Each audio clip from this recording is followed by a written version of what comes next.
നമസ്കാരം. ഭാഗ്യം ചാനലിലേക്ക് സ്വാഗതം. മഹാഭാഗ്യം ചാനലിലേക്ക് സ്വാഗതം. ഞങ്ങളുടെ ചാനൽ സബ്സ്ക്രൈബ് ചെയ്താൽ ഭാഗ്യം കിട്ടുമെന്നാണ് ഞങ്ങൾ അവകാശപ്പെടുന്നത്. ഓക്കെ, അപ്പോൾ സ്വയം പുകഴ്ത്തുന്നത് മര്യാദകളാണ്, ശരി. പക്ഷേ ഞാൻ പറയാതെ നിങ്ങളിതൊക്കെ എങ്ങനെ മനസ്സിലാക്കുക? അതുകൊണ്ടാണ് ക്രാഷ് ലാൻഡ് ചെയ്തത്.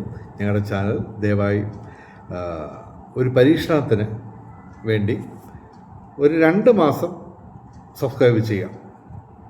അതിനുള്ളിൽ നിങ്ങൾക്ക് ഭാഗ്യാനുഭവങ്ങൾ ഉണ്ടാവുമെന്ന് തന്നെ ഞങ്ങൾ ഉറപ്പിച്ച് പറയുന്നു. ഭാഗ്യം എന്ന് പറയുമ്പോൾ പണം മാത്രമല്ല ഭാഗ്യം. ഭാഗ്യത്തിന് നിരവധി രൂപങ്ങളുണ്ട്.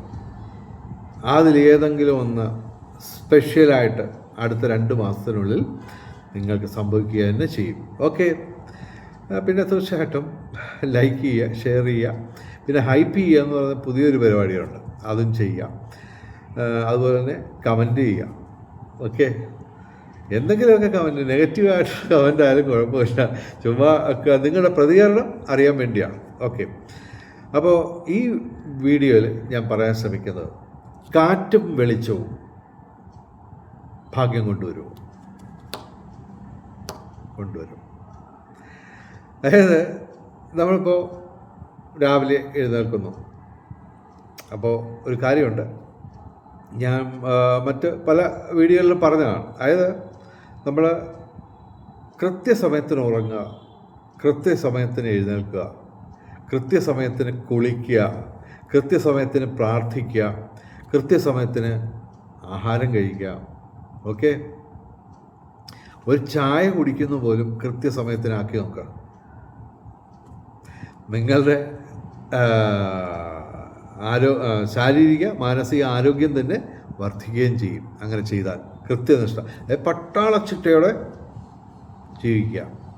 ഓക്കെ, അങ്ങനെ ആകുമ്പോൾ ഉള്ള കാര്യം ഇതാണ് സംഭവം.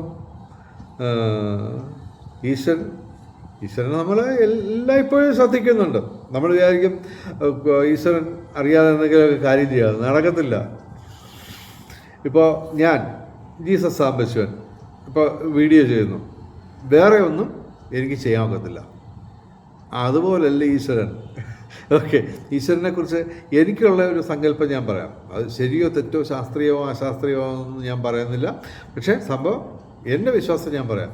അതായത് ഈശ്വരന് പല രൂപങ്ങളുണ്ട്.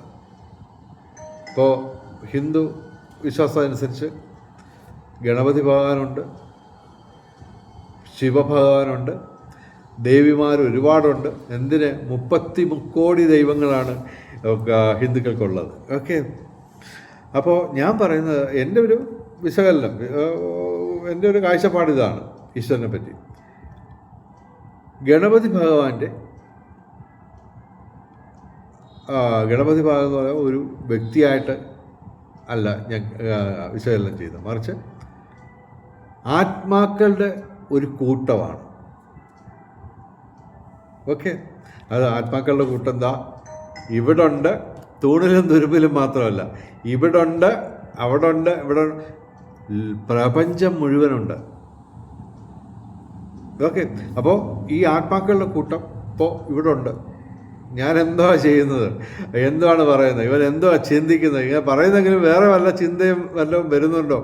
ഇതൊക്കെ തന്നെ ഈ ആത്മാക്കളുടെ കൂട്ടം വിശകലനം ചെയ്യുന്നുണ്ട്. കൃത്യമായിട്ട് പറഞ്ഞു കഴിഞ്ഞാൽ നമ്മൾ ചെയ്യുന്ന പ്രവൃത്തി, വാക്കുകൾ, പറയുന്ന വാക്കുകൾ മാത്രമല്ല, നമ്മളുടെ ഓരോ ചെറിയ ചിന്ത പോലും ഈശ്വരൻ ശ്രദ്ധിക്കുന്നുണ്ട്. ഓക്കെ, ഞാൻ ഉപയോഗിക്കുന്ന സാങ്കേതിക പദം ശരിയാണെന്ന് എനിക്കറിയില്ല. ഒരു ഇലക്ട്രോ മാഗ്നറ്റിക് ഫീൽഡ് ഉണ്ട്, അതിനകത്ത് രേഖപ്പെടുത്തുക തന്നെ ചെയ്യും. നമ്മൾ വിതയ്ക്കുന്നത് ഗോതമ്പാണെങ്കിൽ നെല്ല് വിളയില്ല. അതായത് നമ്മൾ ചിന്ത കൊണ്ടും വാക്കുകൊണ്ടും പ്രവൃത്തി കൊണ്ടും നന്മ ചെയ്യുകയാണെങ്കിൽ ഒരു സംശയം വേണ്ട, അത് തന്നെ തിരിച്ചു വരും നമ്മുടെ ജീവിതത്തിലേക്ക്. To every action there will be an equal and opposite reaction. ന്യൂട്ടൻ്റെ ചലന നിയമം മാത്രമല്ല, പ്രപഞ്ച നിയമമാണത്. ഓക്കെ, അപ്പോൾ സംഭവം ഇത് നമ്മൾ ഈ എന്താ പറയുക, നമ്മൾ ഈ കൃത്യനിഷ്ഠയോടെയൊക്കെ ജീവിക്കുന്നു. അത് പട്ടാളച്ചിട്ട നമ്മുടെ ജീവിതത്തിലേക്ക് പകർത്തുന്നു. അതായത് നമ്മൾ കൃത്യമായിട്ട് ഉറങ്ങുന്നു, കൃത്യമായിട്ട് ഉണരുന്നു, കൃത്യമായിട്ട് കുളിക്കുന്നു, പ്രാർത്ഥിക്കുന്നു, ക്ഷേത്ര ദർശനം നടത്തുന്നു, ആഹാരം കഴിക്കുന്നു. എന്തിനും ഒരു ചെറിയ ചായ കുടിക്കുന്നതിന് പോലും നിങ്ങൾ കൃത്യനിഷ്ഠയൊന്ന് പാലിച്ചു നോക്കും. അപ്പോൾ ഈശ്വരൻ ശ്രദ്ധിക്കുക. ഓക്കെ, ആയിട്ട് ഈശ്വരൻ മനസ്സിലാക്കും ഇവൻ ഭാഗ്യം ചാനൽ, ജീസസ് സാംബശിവൻ്റെ ചാനൽ വീഡിയോ ഏതാണ്ട് കണ്ടിട്ടുണ്ട്. അപ്പോൾ ഈശ്വരൻ ശ്രദ്ധിക്കും ഇവരെന്തോ മാറ്റം വന്നിട്ടുണ്ട്. അങ്ങനെ ആദ്യം നമ്മൾ ഈശ്വരൻ്റെ ശ്രദ്ധ പിടിച്ചു പറ്റുക, ബാക്കിയൊക്കെ ഈശ്വരൻ ചെയ്തോളൂ. കിടന്ന് ഉച്ചയ്ക്കും അസമയത്തും അല്ലാത്ത സമയത്തും നേരായിട്ടുള്ള സമയത്തും അതും ഇതും എല്ലാ സമയത്തും കിടന്ന് ഉറങ്ങുന്നവനെ ഈശ്വരൻ ശ്രദ്ധിക്കത്ത പോലുമില്ല. മടിയന്മാരെ ഈശ്വരൻ സഹായിക്കില്ല. നമ്മൾ ജനിച്ചേക്കുന്നത് കർമ്മം ചെയ്യാനാണ്, ഉറങ്ങാനല്ല. ഉറക്കമൊക്കെ പിന്നെ. ഓക്കെ, അപ്പോൾ സംഭവം നമ്മൾ ബ്രഹ്മമുഹൂർത്തത്തിൽ ഉണരുന്നു. അത് ഹിന്ദുക്കൾക്ക് ഈ ബ്രഹ്മമുഹൂർത്തം എന്ന് പറഞ്ഞാൽ എല്ലാവർക്കും ഉള്ള, എല്ലാ മതക്കാർക്കും ഉള്ള, ഹിന്ദുക്കളുടെ മാത്രം ഒരു സമയമല്ല. ഓക്കെ, അപ്പോൾ ബ്രഹ്മമുഹൂർത്തം ഇന്ന് തീയതി 22 നാളത്തെ ബ്രഹ്മമുഹൂർത്തം ഞാൻ പറയാം. 2026 ആഗസ്റ്റ് 23 ബ്രഹ്മമുഹൂർത്തം. അതിൻ്റെ കറക്റ്റ് ടൈം 4:41 AM മുതൽ 5:29 AM വരെയാണ്. അപ്പോൾ നമ്മൾ ഏറ്റവും കുറഞ്ഞത് ഒരു 5 മണിക്ക് എങ്കിലും എഴുന്നേൽക്കുക, ഏറ്റവും കുറഞ്ഞത്. പെട്ടെന്ന് കുളിച്ച് 5:13 വിളക്ക് കത്തിച്ച് പ്രാർത്ഥിക്കുക. 5:13 അല്ലെങ്കിൽ 5:22 ഓക്കെ നമ്മൾ പ്രാർത്ഥിക്കുന്നു. Sharp time. ഇന്ന് 5:22 പ്രാർത്ഥിച്ചാൽ നാളെ രാവിലെ 5:22 ആകുമ്പോൾ ഈശ്വരൻ്റെ സാന്നിധ്യം നമ്മുടെ അരികിലുണ്ടാവും. അപ്പോഴാണ് നമ്മൾ പ്രാർത്ഥിക്കേണ്ടത്. അല്ല ഓരോരുത്തർക്ക് അമ്പലത്തിലൊക്കെ പോകുന്നത് എപ്പോഴാണ്? കൃത്യമായിട്ട് അമ്പലത്തിൽ പോകുന്ന ഹിന്ദുക്കൾ വളരെ അപൂർവമാണ്. ഓക്കെ, മക്കളെ, ഇന്ന് ഞായറാഴ്ചയില്ല, നമുക്കെല്ലാവർക്കും കൂടെ ഒരു പിക്നിക്കിന് പോകാം. ഓക്കെ, ഉച്ചയ്ക്ക് ഊണൊക്കെ കഴിഞ്ഞിട്ട് പ്രോഗ്രാം തയ്യാറാക്കി അങ്ങോട്ട്. അപ്പോൾ കൊച്ചുമോള് പറയും, അപ്പൂപ്പ അല്ലെങ്കിൽ അച്ഛ എനിക്ക്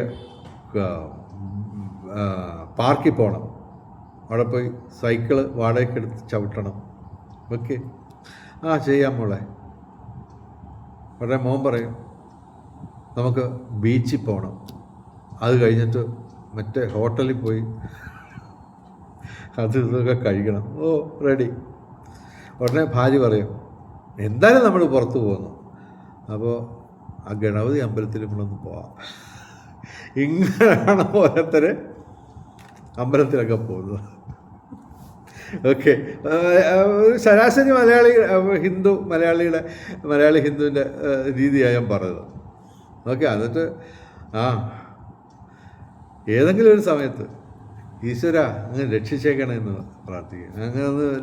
അങ്ങനെയൊന്ന് പറഞ്ഞു പ്രാർത്ഥിച്ചു കഴിഞ്ഞാൽ ഈശ്വരൻ ശ്രദ്ധിക്കില്ല. കാരണം കോടിക്കണക്കിന് ആൾക്കാരാണ് പ്രാർത്ഥിക്കുന്നത്. നമ്മുടെ പ്രാർത്ഥന പുറകിലായിപ്പോയാൽ ഒന്നും നേടാകത്തില്ല. ഓക്കെ, അപ്പോൾ നമ്മൾ ഈ കൃത്യനിഷ്ഠയൊക്കെ പാലിച്ച് അങ്ങനെ ചെയ്യാം. ഓക്കെ, അപ്പോൾ നമ്മുടെ വിഷയം എന്തുവാണ്? കാറ്റും വെളിച്ചവും. അപ്പോൾ നമ്മൾ ബ്രഹ്മമുഹൂർത്തത്തിൽ എഴുന്നേറ്റ് ആദ്യം ചെയ്യേണ്ടത് വാതിലുകളും ജനലുകളും എല്ലാം തുറന്നിടുക. അവിടെ നിങ്ങൾ പറയും കൊതുക് കയറും.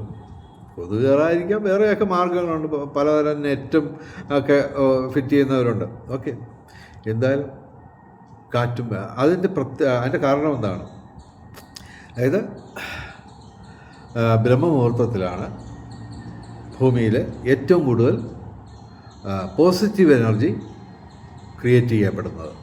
അത് മാത്രമല്ല, ദുരാത്മാക്കളെല്ലാം അകന്നു നിൽക്കുന്ന സമയമാണ് ഈ ബ്രഹ്മമുഹൂർത്തം. ആ സമയത്ത് കിടന്നുറങ്ങാതെ നമ്മൾ എഴുന്നേൽക്കുക. നേരത്തെ എഴുന്നേറ്റ് ആദ്യം ചെയ്യേണ്ട പരിപാടി എല്ലാ പരമാവധി ലൈറ്റുകളെല്ലാം തെളിക്കുക, കാറ്റ് വരുന്ന തരത്തിൽ വാതിലുകളും ജനലുകളും എല്ലാം തുറന്നിടുക. ആ സമയത്ത് നമുക്ക് നമ്മുടെ വീട്ടിലേക്ക് പോസിറ്റീവ് എനർജി വന്ന് ചേരുക തന്നെ ചെയ്യും. അത് നമുക്കെല്ലാവർക്കും ശാരീരികവും മാനസികവുമായിട്ടുള്ള ആരോഗ്യം വർദ്ധിപ്പിക്കുമെന്ന് മാത്രമല്ല, തീർച്ചയായിട്ടും സമ്പത്ത്, ഭാഗ്യം വരികയും ചെയ്യും. സമ്പത്തിനും ഭാഗ്യത്തിനുമൊക്കെ നിരവധി രൂപങ്ങളുണ്ട്. പണം മാത്രമല്ല, രാവിലെ ബ്രഹ്മമുഹൂർത്തത്തിൽ ആരെങ്കിലും പണം കൊണ്ടൊന്നും തരത്തില്ല. പക്ഷേ മറ്റ് പല ഭാഗ്യങ്ങളും നിങ്ങളെ തേടിയെത്തും. ഈ ബ്രഹ്മമുഹൂർത്തത്തിലെ പോസിറ്റീവ് എനർജി നമ്മൾ നമ്മുടെ ശരീരത്തിലേക്ക് സ്വീകരിച്ചാൽ ഓക്കെ. അത് മാത്രമല്ല, പിന്നെ തീർച്ചയായിട്ടും കുളിച്ച് വൃത്തിയായിട്ട് കൃത്യസമയത്തിന് വിളക്ക് കത്തിക്കുന്നു. ഈ ദീപനാളം ആത്മാക്കളെ ആകർഷിക്കുമെന്നാണ്. അതൊക്കെ ശാസ്ത്രീയമായിട്ട് ഇപ്പോൾ ആത്മാവ് ഉണ്ടെന്ന് തന്നെ ശാസ്ത്രീയമായിട്ട് തെളിഞ്ഞു കഴിഞ്ഞു. ഓക്കെ, അതിനെക്കുറിച്ച് കുറേയധികം വാർത്തകളൊക്കെ വന്നു കഴിഞ്ഞു മാധ്യമങ്ങളിൽ. ഓക്കെ, അത് ശാസ്ത്രീയമായിട്ട് തെളിഞ്ഞു കഴിഞ്ഞു, ആത്മാവുണ്ട്. അതായത് ഒരാൾ മരിക്കുമ്പോൾ പ്രത്യേക ഒരു എനർജി പുറത്തോട്ട് പോകുന്നുണ്ട് എന്ന് ശാസ്ത്രീയമായിട്ട് തെളിഞ്ഞു കഴിഞ്ഞു. ഓക്കെ, അപ്പോൾ ഈശ്വരൻ്റെ രൂപം ഞാൻ പറഞ്ഞല്ലോ, ആത്മാക്കളുടെ കൂട്ടമാണ്. അതിന് ഓരോന്നിനും ഓരോ സ്വഭാവമാണ്. ഗണപതിയുമായിട്ട് ബന്ധപ്പെട്ട, അതുപോലെ തന്നെ പരമശിവനുമായിട്ട് ബന്ധപ്പെട്ട ആത്മാക്കൾക്ക് പെട്ടെന്ന് ക്ഷിപ്രപ്രസാദങ്ങളാണ് ഈ ഗണപതിയും ശിവനുമൊക്കെ. അപ്പോൾ അങ്ങനെ പല സ്വഭാവങ്ങളുള്ള ആത്മാക്കളുടെ കൂട്ടം അത് ഈ വിളക്കിൻ്റെ ദീപനാളത്തെ കണ്ട് നമ്മുടെ ഭവനങ്ങളിലേക്ക് വരും. അപ്പോൾ കാറ്റും വെളിച്ചവും ഭാഗ്യം കൊണ്ടുവരും തീർച്ചയായും. എന്തായാലും ഇതിപ്പോൾ 12 മിനിറ്റായി, അതുകൊണ്ട് മാത്രം ഞാൻ കൂടുതൽ ദീർഘിപ്പിക്കുന്നില്ല. പൊതുവേ നമുക്ക് പോസിറ്റീവ് എനർജി, അത് ക്ഷേത്രങ്ങളിൽ ചെന്നാൽ നമുക്ക് നമ്മുടെ ശരീരത്തിലേക്ക് പോസിറ്റീവ് എനർജി വരിക തന്നെ ചെയ്യും. ഇപ്പോൾ എൻ്റെ ഒരു ശീലം എന്ന് പറഞ്ഞാൽ, എനിക്ക് ചിന്തിക്കാൻ പോലും പറ്റുന്നില്ല. ഒരു ദിവസം ഇവിടെ ഗണപതി ഹോമത്തിൻ്റെ ആ ചൂടും പുകയുമൊക്കെ ശ്വസിക്കാതെ ശരീരത്തിലേക്ക് ചേർത്ത് ശരീരത്തിൽ വന്ന് ചേരാൻ അനുവദിക്കാതെ ഒരു ദിവസം പോലും എനിക്ക് ചിന്തിക്കാൻ പോലും പറ്റില്ല. എല്ലാ ദിവസവും ഇവിടെ തൊട്ടടുത്താണ്, കളക്ട്രേറ്റിൻ്റെ തൊട്ടടുത്തുള്ള കൊട്ടാരക്കുളം ഗണപതി ക്ഷേത്രം. അവിടുത്തെ ഗണപതി ഹോമം തൊഴാത്ത ഒരു ദിവസവും ഇല്ല. എല്ലാ ദിവസവും ഇന്നും പോയി അത് പോസിറ്റീവ് എനർജി നമ്മുടെ ശരീരത്തിനും മനസ്സിനും ആരോഗ്യം പകരുക തന്നെ ചെയ്യും. എന്തായാലും തീർച്ചയായിട്ടും ഭാഗ്യവും കൊണ്ടുവന്ന് തരിക തന്നെ ചെയ്യും. ആ ഒരു മണിയടി കേട്ടു, കറക്റ്റ് കാര്യമാണ് പറഞ്ഞത്. ഓക്കെ, അപ്പോൾ കാറ്റും വെളിച്ചവും ഭാഗ്യം കൊണ്ടുവരിക തന്നെ ചെയ്യും. ഓക്കെ, അപ്പോൾ അത് ശാസ്ത്രീയമായ രീതിയിൽ എങ്ങനെ നമുക്ക് ചെയ്യാമെന്നുള്ളത് ഞാൻ ഏകദേശം പറഞ്ഞു കഴിഞ്ഞു. പക്ഷേ ഇത് മാത്രമല്ല, നിരവധി കാര്യങ്ങളും വേറെയുണ്ട്. അതൊക്കെ ഈ വീഡിയോയിൽ ഉൾപ്പെടുത്താൻ ഒക്കത്തില്ല. 2-3 മണിക്കൂർ എടുക്കും അതെല്ലാം കൂടെ പറഞ്ഞു വരുമ്പോഴത്തേക്ക്. നിങ്ങൾക്ക് താല്പര്യമുള്ളവർ ദയവായി എൻ്റെ വാട്സാപ്പിൽ ബന്ധപ്പെടുക. എൻ്റെ വാട്സാപ്പ് നമ്പർ പറയാം, ഫോൺ വിളിക്കരുത്. WhatsApp number 9847291363. അപ്പോൾ ഞാൻ ജ്യോതിഷമൊക്കെ ചെയ്യുന്ന ആളാണ്, ഓൺലൈനായിട്ട് ജ്യോതിഷമൊക്കെ ചെയ്യുന്ന ആളാണ്. അപ്പോൾ നിങ്ങൾ വാട്സാപ്പിൽ എനിക്ക് മെസ്സേജ് അയക്കുകയാണെങ്കിൽ ഞാൻ അതിൻ്റെ മറ്റ് നിരവധി കാര്യങ്ങൾ എനിക്ക് പറയാനുണ്ട്. ഈ ചെറിയ കാര്യങ്ങൾ നിരത്തി പിടിച്ച് മണിക്കൂറുകളോളം സംസാരിക്കേണ്ടി വരുന്ന തരത്തിൽ ഒരുപാട് കാര്യങ്ങൾ, അനുഷ്ഠാനങ്ങൾ ഞാൻ ചെയ്യാറുണ്ട്. അത് ചെയ്യുന്നതുകൊണ്ട് എനിക്ക് പ്രയോജനമുണ്ടെന്നാണ് എൻ്റെ വിശ്വാസം. അത് നിങ്ങൾക്കും നേടാം തീർച്ചയായിട്ടും. ഈ 64 വയസ്സുള്ള എൻ്റെ എക്സ്പീരിയൻസുകളാണ് ഞാൻ ഈ പറയുന്ന. ദിവസവും 10 മിനിറ്റ് നിങ്ങളുടെ സമയം അപഹരിച്ചുകൊണ്ട് ഞാൻ എല്ലാ ദിവസവും വീഡിയോ ചെയ്ത് നിങ്ങളുടെ സമയം അപഹരിക്കുന്നതിലൂടെ ഞാൻ പറയുന്നത് 64 വർഷത്തെ എക്സ്പീരിയൻസാണ് 10 മിനിറ്റിൽ ചുരുക്കി നിങ്ങളുടെ പറയുന്നത്. അപ്പോൾ താല്പര്യമുള്ളവർ ബന്ധപ്പെടുക. 9847291363 വാട്സാപ്പ് നമ്പറാണ്. ഫോൺ വിളിക്കരുത്. എനിവേ, ഭാഗ്യം ചാനലിൻ്റെ മുഴുവൻ പ്രേക്ഷകർക്കും സർവകാര്യ വിജയം, സർവ്വവിധ സൗഭാഗ്യം, രാജകീയ സുഖഭോഗങ്ങൾ, അപ്രതീക്ഷിത ധനലാഭങ്ങൾ, അപ്രതീക്ഷിത സൗഭാഗ്യങ്ങൾ ഇവ ഗുരുവായൂരപ്പൻ അനുഗ്രഹിച്ച് തന്ന് എല്ലാവരുടെയും ജീവിതത്തിൽ വെളിച്ചവും ഐശ്വര്യവും സമ്പൽ സമൃദ്ധിയും വന്നു ചേരട്ടെ എന്ന് പ്രാർത്ഥിച്ചുകൊണ്ട് വീഡിയോ അവസാനിപ്പിക്കുന്നു. നമസ്കാരം, ശുഭദിനം.